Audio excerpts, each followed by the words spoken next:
Hello everyone. Today we are going to continue our chapter number 2 of class ninth economics, people as resource. Last time we left it on the primary, secondary and the tertiary sector. Let's revise it once more because it's really important. Okay, what is primary sector? Primary sector involves agriculture services and the allied services. Okay, for example, forestry, fisheries, etc. Secondary sector include manufacturing. What is meant by manufacturing? You take raw material from the market. For example, you take cotton and you change it into, you end product to be used, you change it into cloth, the cotton into clothes. So in manufacturing, you take raw material and you change it to use it as an end product. Okay, what is meant by tertiary services? Tertiary services are the services which includes IT, information and technology. For example, all your phones, laptops, they are all, they are all the word of services sector. Okay, so trade, commerce, this all comes under the tertiary sector. This something which has been new comes under tertiary sector. Okay, now it is talking about non-market activities. What are non-market activities? For example, I own a plot of land. Okay, a plot of land and I grow pulses in it, tomato, potatoes in it, and I don't sell it in the market. I use it for my own consumption. So what am I doing? I'm doing a non-market activity because I'm not selling it in the market. I'm not getting any money for it. Okay, I'm not getting paid for it. I'm using it for my own purpose. So this is a non-market activity which you don't do for money or for anyone else who's giving you money. Okay, this is meant by non-market activity. Now this the next page, it is talking about the gender disparity of work, gender disparity of labor. For example, men and women, you would have seen that we have specified roles. Many of your people's mother, they might be working in home, many might be going to work, but mostly what happens in our society is women work at home and males go out, they earn money. Okay, so this is talking about, there's a division of labor. Women work at home and then they don't get paid for the work they do. You would have seen nobody pays them for the work they do, and they do work for the whole day. Okay, but your father goes out, he works and he brings in money. Okay, so what is he doing? He's doing work for remuneration, he's doing work for money and he brings in money. These are the roles specified by our society. Okay, so this is what is meant by division of labor. Division of labor means that males get more work comparative to females work at home without any wages. Okay, and this is giving reference to the two guys, Vilas and Sakal, that we study. One of their mother, she used to sell fish in the market, and one of whose mother used to stay at home and do all the household work. Okay, now it is highlighting the importance of education. One of the boys, he went to school, he went to college, and he became prominent enough to, to do his work and to make his living better. But the second person, the second guy who was his friend, he didn't go to the school, and at last he was selling fish like his mother. Okay, so he could not get a better life. So it is highlighting the importance of education, of why education is really important. Now I guess you would have seen what I meant to say. At last it is saying that some women have now getting started to in the workforce, depending upon how educated they are, but still the gender disparity remains and we need to get over it. Okay, because men and women both are equal and we need to understand it. It's high time right now. Okay, now the next thing is quality of population. What is meant by quality of population? Look, there are two terms: quality and quantity. Okay, quality and quantity. What is meant by quantity? Quantity means number. For example, in our country there are this crore people, so this is the quantity. Quality of people, quality of population means that how much potential does the population have, and what how will we define what is the potential? We'll define it by how those people, how much they are educated, how much healthy the population of that country is. This is meant by the quality of population. If the population of a country is educated, if they are healthy, and if they are trained well, then it is there are high chances that the quality of population is really good as compared to the country where people are not that educated, they don't have good food, they don't have better medical facilities, and they are not trained enough. You yourself think, what will they add to the economy when they can't add anything to themselves? Okay, so this is what is meant by the quality of population. Now it is saying, now this is elaborating with those paragraphs only, story of two friends. of how education is important for you to become a person of quality.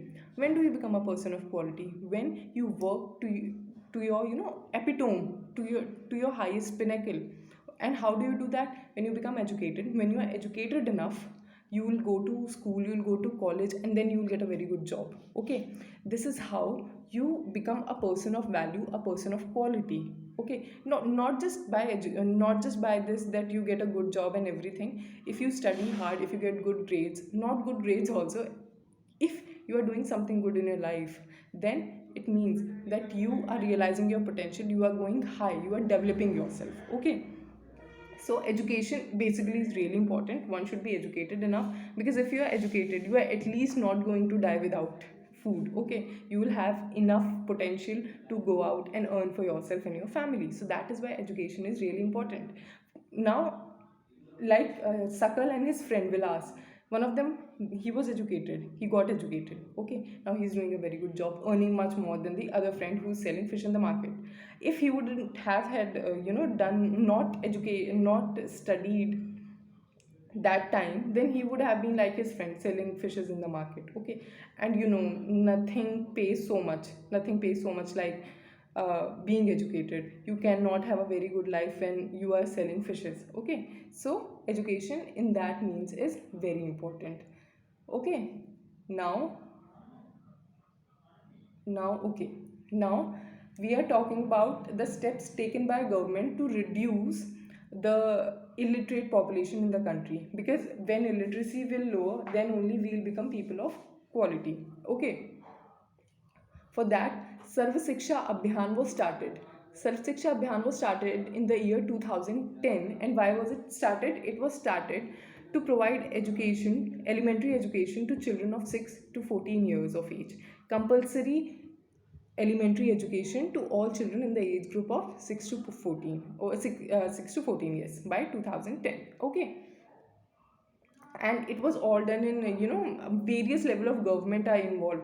First central government, then the state government, and then at last the local government. It was an initiative of everyone. Okay, so this was what was done under Sarv Shiksha Abhiyan. Now comes in, if you would have heard about midday meal scheme in government school. In government school, what happens is children don't come to school. The reason being that they belong to poor class family, and they don't understand the importance of education. So to attract attendance to the school, what they did was they introduced midday meal scheme, which means that free food will be provided to children under midday meal scheme. So because they are poor people, of course they are not going to have enough money for food also.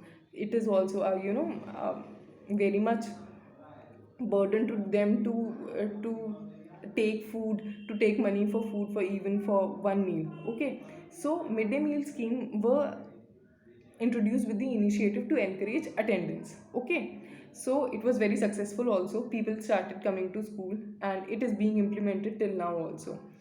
Okay, now literacy rate among males is nearly 16.6% higher than female, and it is about 16.1% higher in urban areas compared to rural areas. तो यहाँ पे ये gender disparity भी दिखा रहा है, और यहाँ पे ये एरिया डिस्पैरिटी भी दिखा रहा है, रूरल अर्बन डिस्पैरिटी भी दिखा रहा है. कैसे? It is telling that males are 16.1% more educated. They get education literacy more than females. The same goes with people who are in urban areas, get more educated than the people who are in rural areas. Okay, their literacy rate is much more, 16.1% more than the people who are in rural areas. Okay, so we can conclude by it that people in urban areas send children to school much more than people in rural areas, because in rural area all the works are done by the members of the family, and there it feels important ki acha we'll do work rather than going to school. Okay, so this shows gender disparity and area disparity. Okay, rural urban disparity. Okay, now comes health. Now tell me one thing, when you have remember when you had headache, could you really study When you had fever, could you really study? No. The same way, health is also very important.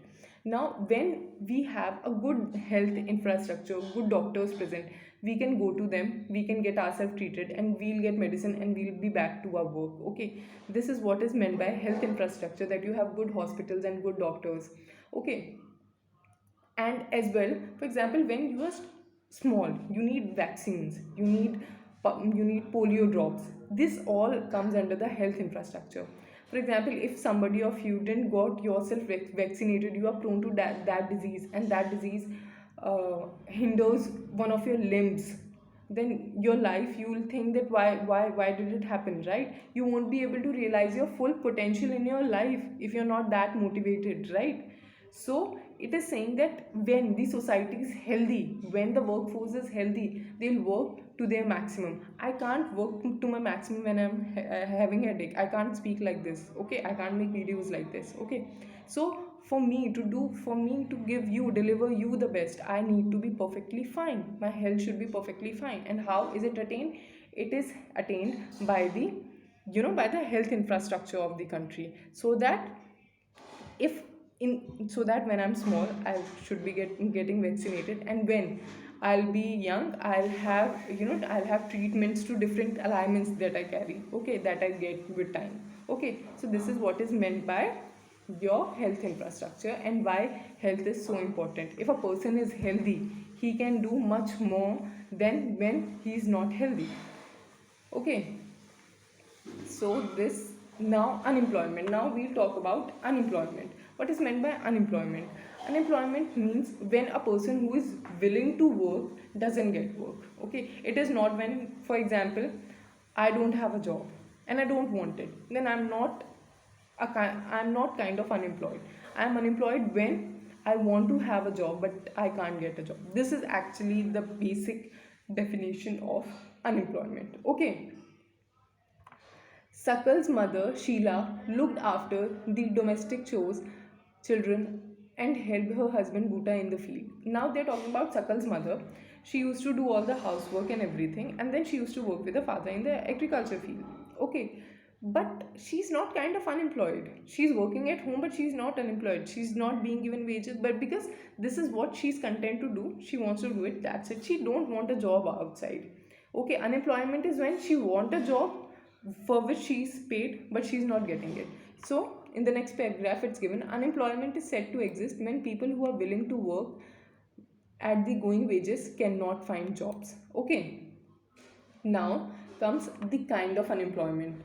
Right now we'll study seasonal unemployment and disguised unemployment. Now what happens is, in agriculture, if you would know, different wheat different crops are grown at different point of time. Okay, wheat, for example, it's grown in winters, it's sown in winters, then harvested around 4 5 months later, 4 months later, 4 5. Okay, now in between sowing and in between harvesting there's a lot of time. Okay, agriculture laborers, they stay unemployed. The wage people, they stay unemployed at that time, and it's very hard. They are already poor and this is adding to their poorness. Okay, so what this means to tell you is seasonal employment. It happens with season. Okay, when there's season of sowing, they are employed. They'll be going to the field. They'll be sowing the seeds. When there's it's harvesting time after 5 months, they'll go to the fields and they'll harvest. Okay, but in mid they're not having any work to do. So this is seasonal employment. People who are employed for a season, for a period of time in a season, and then they're not employed. Okay, so this is seasonal employment. It basically happens in agriculture sort of activities, probably. And in our country, agriculture is the most labor intensive sector. It's the most intensive one. Okay, seasonal unemployment happens when people are not able to find job during some month of the year, as we discussed. Okay, now comes another type of unemployment, which is disguised unemployment. Now what is disguised unemployment? For example, you own a field. Okay, you own a field, and four people are at the maximum are required to work in the field. Okay, but what happens is you have 7 family members and everyone is like, okay, we'll do the work. Okay, we'll work at the field after we get over our homework. Okay, So what happens is those three more people, only four people were required, okay, but three more people came in and they are working. Their work is unnecessary because the maximum amount of people required to work at that place is only four, at that field is only four, but now seven people are doing. So this is kind of disguised unemployment. Those three people are under disguised unemployment. This type of unemployment isn't felt, but it is there, okay. And it happens mostly in the family work, because if you go to a firm, okay, if you go to a firm or a corporate or something, they know how many people they want. They actually won't, when you say you are unemployed, okay, come to a company. It doesn't happen like that, okay. So this is what is meant by disguised unemployment, when the number of people who are required for work, okay, when the number of people who are required for work have more people with them to work. This is a kind of disguised unemployment, okay. So in case of disguised unemployment, people appear to be employed. They have agriculture plot where they find work. This usually happen among family members engaged in agriculture activity, okay. We have discussed about it. In case of urban areas, educated unemployment has become a common phenomenon. Now, what is educated unemployment? It means when you are educated, you are seeking for job, but you are not getting it. Okay, so this is what is meant by educated unemployment.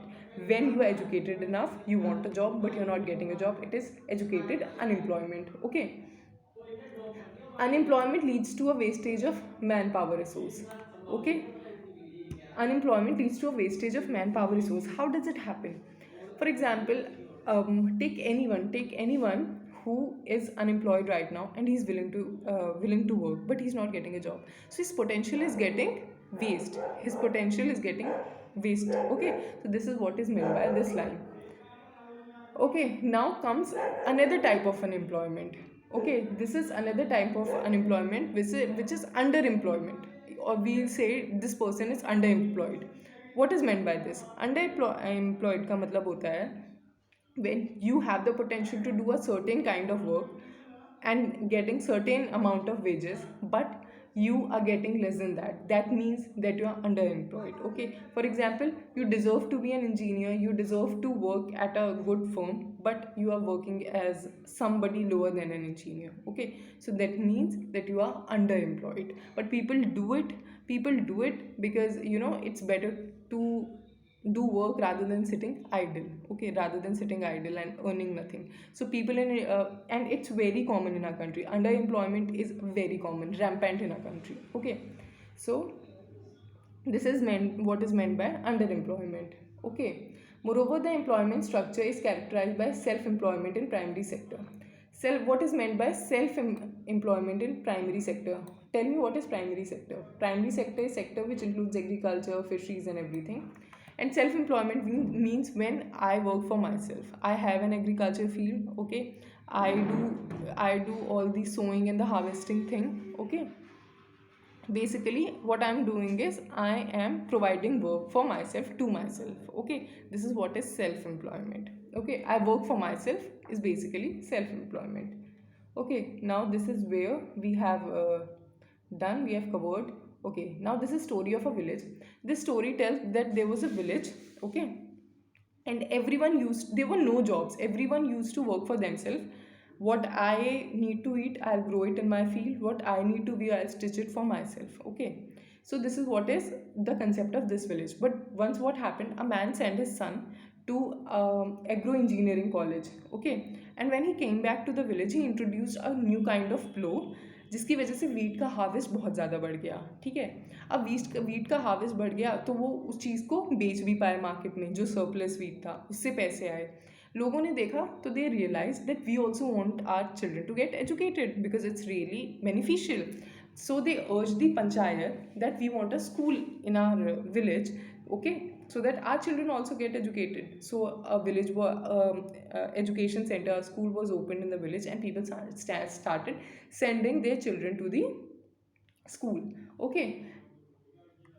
And then there's one more story about the girl in that village. She got training from a place and she started stitching clothes. And people realized that when you get training, okay, when you are trained enough, you do better work. Well, she used to stitch where she used to make well stitched clothes. Now everyone started wanted to wear well stitched clothes, and there is where awareness of training and education came in. And with the surplus money, people could, with the surplus money they earned after spending their after selling their wheat in the market, they could really save for themselves and do much more than what they were doing. So basically, how this story tells how a village who didn't had a job, a village who actually had no job, now had so many jobs.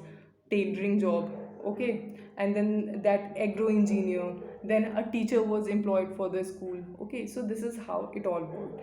I hope you got the chapter. In case if you didn't, just write it down in the comment section. It was really nice. Thank you so much. We'll meet in the next video. Bye.